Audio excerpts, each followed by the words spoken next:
Well, it's rather quiet here at the end of the day, and I'm just doing the last video of the parts in full paint. Came out spectacular, if I do say. Front fenders and everything we showed you earlier in final paint.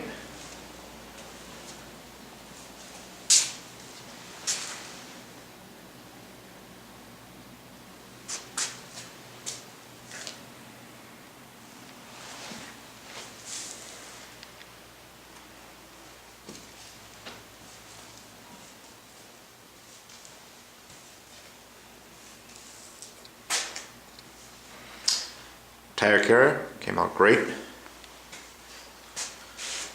Truck has come a long way since it came to us and looks excellent. Paint's really superlative. Nice classic color, rustic green, the original color of the truck.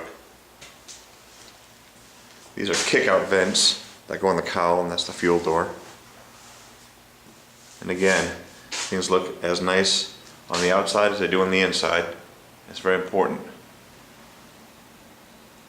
So watch as the next day or so, or we assemble, and this really starts to look like a Land Cruiser finally once again.